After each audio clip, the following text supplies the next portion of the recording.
Hi guys, welcome to another episode of t2gb. I want to say a very big thank you for watching the very first one. We got a lot of encouragement from that. And please, before we go on, kindly go to the subscribe button and please subscribe.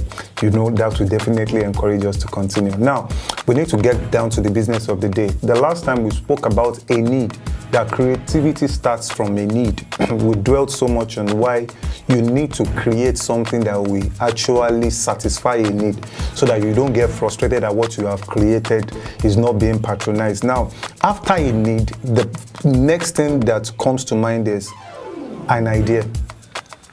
Yes, an idea. I know a lot of books that you've read, a lot of thoughts that people have shared with you, a lot of things that you've heard.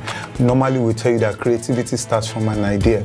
We've sorted the part that it actually starts from the place of a need. If you see the need as the problem, then you should see the idea, conceptualization or ideation as the solution. What am I talking about? Ideas are formed when thoughts comes together.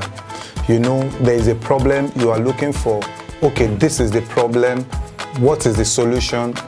The solution starts from the place of you now sit down to want to reminisce, or should I say to want to pound upon what you are actually trying to resolve. Then you start to think about it, you start to look out for, okay, what and what can we do? How can we do it? How do we go about it? All of these thoughts, when these thoughts come together like a puzzle and they start to fix themselves together to make a huge ball, that is where an idea comes to play. That is when you hear people say, this is a good idea. Good ideas actually come from inspiration, being inspired. What does it mean to be inspired? Yeah, I know a lot of times you've heard that for us musicians and for people that are in the movie industry that people get high to be inspired, either through drugs and all of that. Now, those things don't actually get you inspired. What they do for a whole lot of people that actually take them is to set them aside to be able to think and meditate. Now, inspiration has to do with when your inner spirit is working. That is why it is called inner spirit unction, inspiration. That is what it is from. When your spirit is working, you know, you have information in your mind, information that have come through your reading, information that have come through things that you've seen, information that have come through things that you've heard, things that you've touched, things that you've felt, and all of that. Now, when all those information, they've been in you over a long time from your learning, when you now need to come up with something new, that is actually like going back to your computer to go to the hard disk to start looking for files to join together.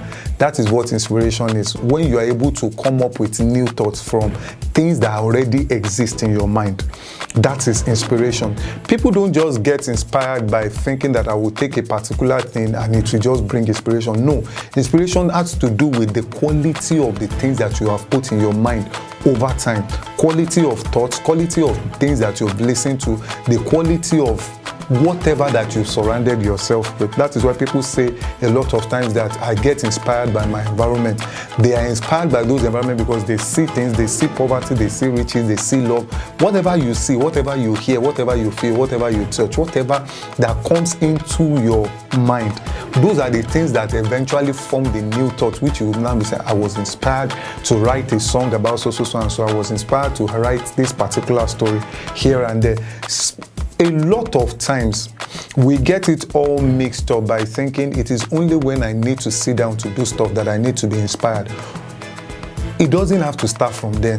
It actually starts from the part of when you start to feed your mind with good stuff, when you start to read quality books. That is when you start to be inspired to write things that are the truth, not just things that at the end of the day you will finish writing them, probably a song or a drama, then the next day you now find out that this thing is actually not true and all that. That is why to you to be properly inspired, you need to feed your mind with the right materials. Now imagine in your mind if you want to grind pap. I actually heard this story from one of my mentors, Yemi Davids, that if you want to grind pap, now you now put corn inside the blender. You know what will determine the thickness of the paste that will come out from the blender is actually the amount of corn that you put into it. When you put very little corn, very few corn, you will notice that the blender will be making noise, chaka chaka chaka chaka chaka chaka.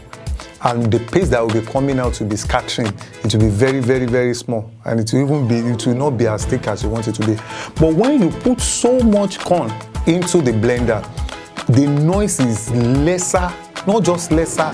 What comes out is very thick. What comes out is very rich. That is how inspiration works.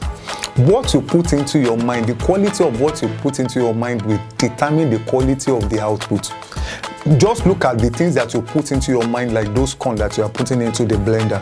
Then look at what is coming out in terms of inspiration as the paste that is coming out. If you don't read, if you don't get to be inspired by, if you don't pay attention to things that you see around you, or you don't look at things, you are not exposed. When they ask you to find a solution to something, most times you might not be able to come up with rich ideas. You might not be able to come up with rich solutions because you are not well inspired. So inspiration is determined only by the things that you put into your mind. Yes, I am not disputing the part of the spirituals, which God, the Holy Spirit of God, can actually help you to be inspired. But you also need to know that even God works with something. God works with things that are in your mind. God works with things that already exist, things that even you will understand. Can you imagine if you are saying you are inspired by things that you don't understand? Like you just say, it just came to my mind, I've never reasoned it before. No, I don't think it works like that. Up to the point of the way our eyes work. A lot of times we see things when we sleep, and we say we are dreaming. You now say, I saw a particular thing I've never seen in my life before. Then the next day, you now saw the same thing. Then in your mind, you are now like, this is deja vu. This was what I saw in my dream. Something mysterious has happened. Nothing mysterious has happened. This is how it works.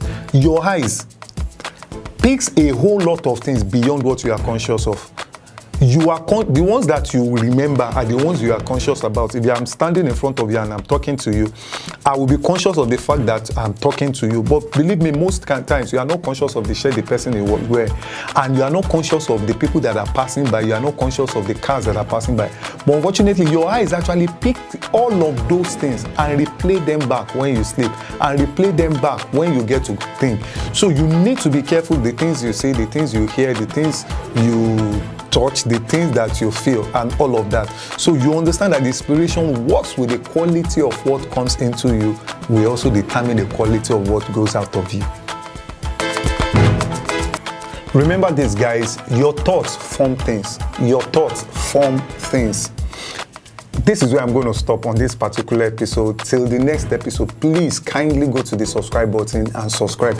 And if you wish or you intend to support us on this particular program to make it happen every other week, you can go to my DM on IG and just send me a message. Or if you have questions, you have comments about what we are doing, you can put your comment down below, and I'm definitely going to attend to them by myself. So till next week, next time, I say have a creative week.